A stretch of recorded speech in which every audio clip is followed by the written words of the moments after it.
Today we're going to attempt to answer the seemingly age-old question, will 33-inch tires fit under a stock Jeep Wrangler? Now the Jeep behind me is bone stock. It has the smallest tires on it that I've ever seen on a Wrangler. I think this is actually the factory size, but the fact that they look so small really tells you how many Jeep owners upgrade the tires. And we'll also be answering the question, did I buy the right wheels for these tires? I got a set of 4 wheels and tires off Craigslist for $350, which is a great deal because these tires probably have 90% plus tread depth left on them.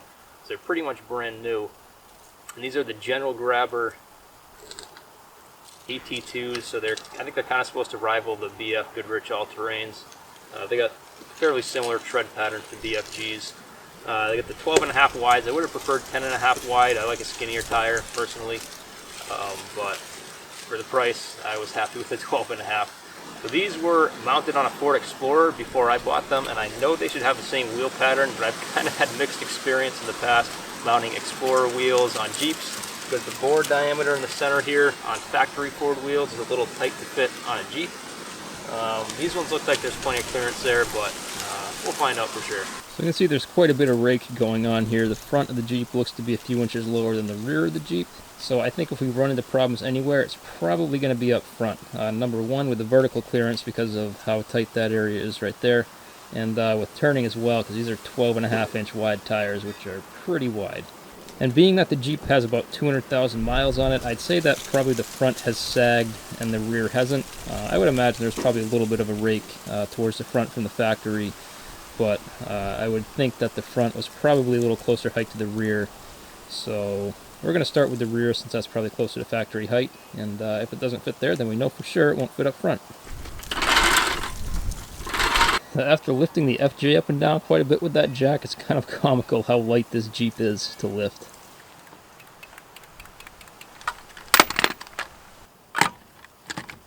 So after getting a new extension cord, we are ready to go. Apparently my old extension cord was on its last leg and it's no longer usable.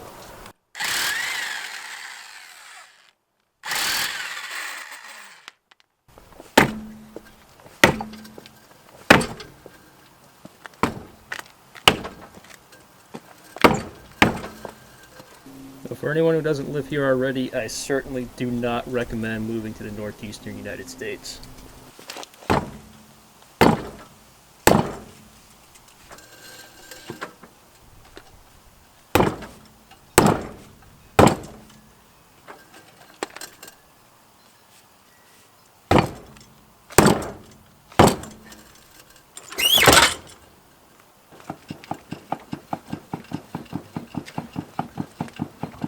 So, an old trick that I certainly do not recommend.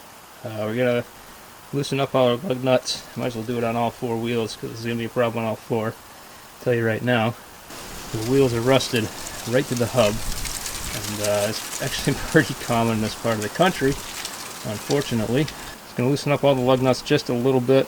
We're going to drive the figure 8s, obviously in a closed parking lot, not going out on the street like that. That should bust these loose. It usually works. I don't think I've actually had it not work, so I'm going to go ahead and do that now, and we will be right back.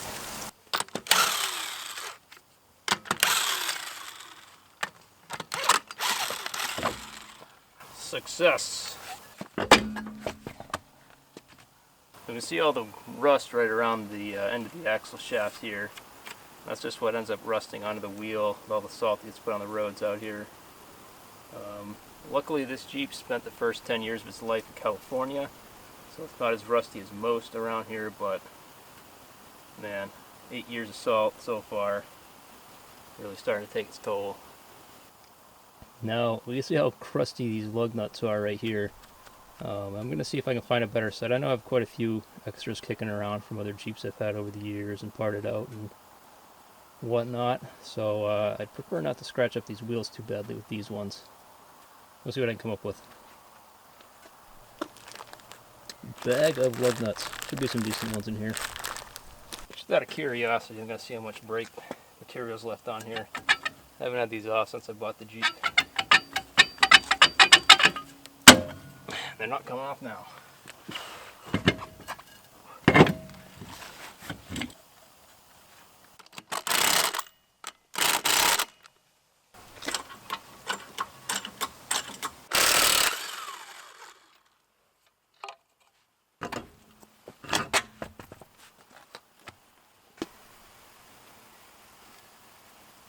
She's tight.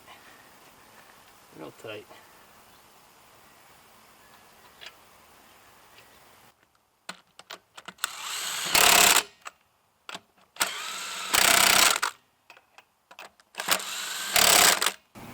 Yeah, it's definitely a tight fit. I lifted the Jeep by the axle, so the weight is on the suspension. And sitting still, it won't get any higher than that, but kind of concerned about hitting bumps, whether that'll push a tire up into the fender flare, but we'll take her out for a ride and see.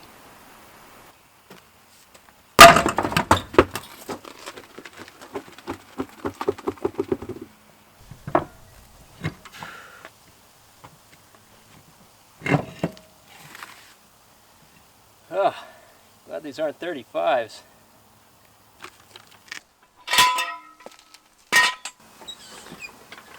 Overall, the thing looks sweet, man. That's drastically improved the appearance. I've got plans as far as the lift goes.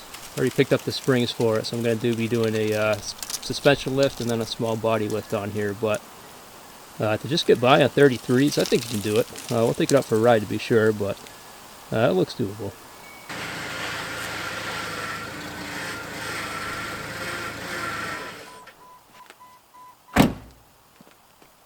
Now this is as far as we can turn the tire before the back of it hits the control arm. Actually, you know what?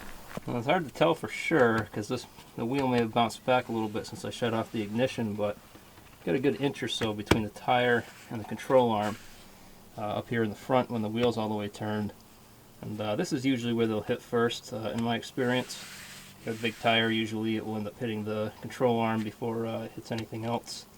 At full lock, so I think we're good there.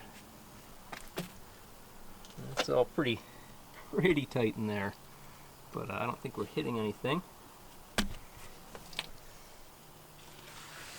Yeah, it's all really close, but we're not actually hitting. Got less than a finger width between the tire and the sway bar up here. But I don't think that's going to be a problem because the sway bar is permanently fixed to the axle right here, so anytime we hit a bump, the sway bar will go up at the same rate that the axle goes up, so I think we're good there. Now I'll just crank it the other way and we'll check the same stuff.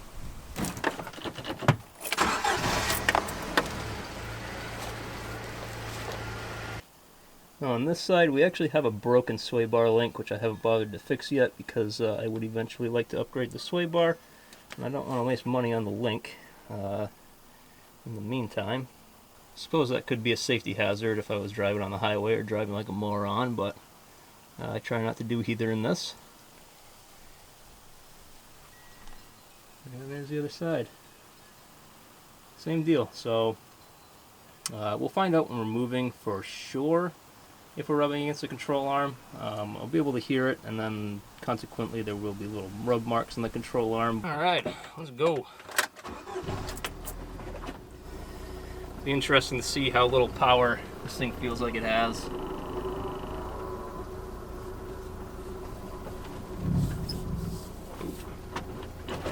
Hearing a little bit of rubbing backing out of the driveway.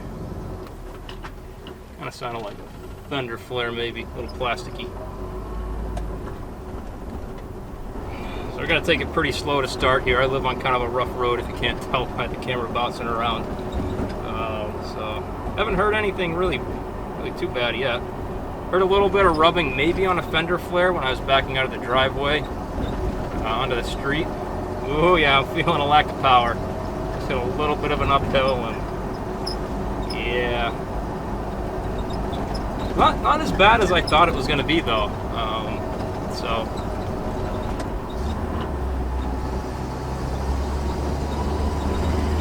it really isn't that bad as far as power. There's a noticeable difference, but it's not like I'm struggling. I just went up a hill. It was maybe like, I don't know, 6%, 7% grade, something like that. And not quite as noticeable as I thought it was going to be. Now, of course, having the bigger tires on there, the speedometer's off, so I'm not really sure how fast I'm going. I'd say roughly like, I don't know, 27, 28 in third gear at 1500 RPM. Not bad.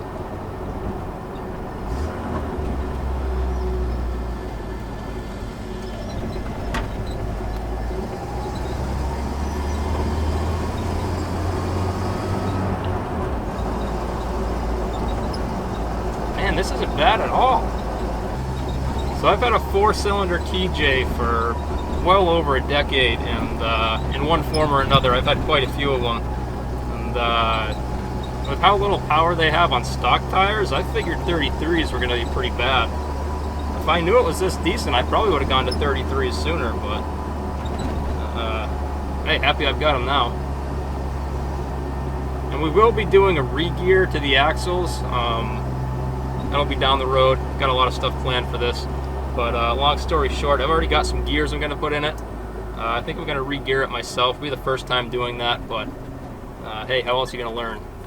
So I will still re-gear it, I think, but I might not be in as much of a rush as I was thinking to go ahead and do that.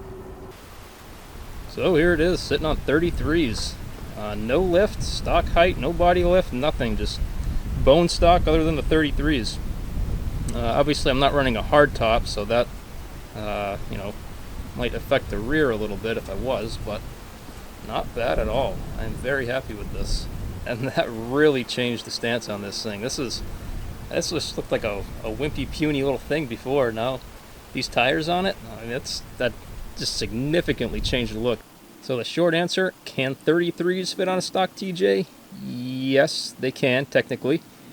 But I'm going to put a little asterisk in there and say that the overall diameter of tires will vary by manufacturer. I actually went ahead and measured these with a tape measure, and the total diameter is only like 31.5 inches. You know, they are 33s. They're stamped right there as 33s, but that's kind of just an advertising number. Just for kicks and giggles, I went ahead and measured a set of 31s that I have, and those only measured out to 29.5 inches. So I guess depending on the tire manufacturer, maybe we take the total diameter stamped on the tire, subtract 1.5 inches or so, and that's the actual diameter. Now I would eventually like to pick up a set of center caps for the wheels, but I don't think I'm going to do that anytime soon here. This is a budget build TJ, so that's kind of coin we don't really need to spend, so I'm going to go ahead and not spend it, unless I find a wicked deal on some. So, yeah, I was thinking I was going to take these off and put the stock tires back on, but I might just go ahead and leave these for a little while, and we'll see what happens. We'll see if we get any rubbing or anything, but I don't think it's going to be too bad. If it rubs the control arm a little bit at full lock, you know, so what? I just won't turn it to full lock all the way. And that's really not a big deal. I did that with another TJ I had a while back where I just couldn't get the full lock on 31s, and eventually you just get kind of used to where the steering wheel needs to stop, and you don't really rub anymore. So that'll probably be the deal with this one. Now, if you've had a different experience putting 33s or maybe even 35s or something like that on your Jeep, on your TJ, then go ahead and post down below and let us know how that worked out for you. Maybe 33s that you used didn't fit as well as these ones did. And partially, the fit on these ones has to do with the wheels. I've got quite a bit of back spacing on there. You see they're poking out quite a bit. Gives it a nice aggressive look. But yeah, go ahead and post down below and let us know what the biggest tire you ever put on a Jeep is, and what you've had experiences with putting big tires on stock Jeeps. So, thanks for watching. If you like what you saw, and you're not already, go ahead and subscribe, because this is a build series on this TJ. I'm budget building this thing, going as low buck as I can and getting it as capable as I can. The end goal is kind of a budget rock crawler, basically. And of course, for those of you following along with the cost of this build, we'll go ahead and total in the cost of the tires here. So the previous total that we had in the last video was $1,284.16. And on top of that, we'll go ahead and add the $350 that I paid for the tires and wheels, which brings us to $1,634.16. Now, I did grab a couple lug nuts, some spare lug nuts that I had, and I just happened to have them sitting around. And I really didn't need to change them out. I probably could have just kind of wire wheeled off some of the rust from the lug nuts that were on the Jeep already, but it was just easier to grab some other ones. So I'm not going to add any cost of anything in there, because, you know, I could have just reused the stock ones, but figured since I had some better ones, why not grab them? But anyway, thanks for watching. Stay tuned for more.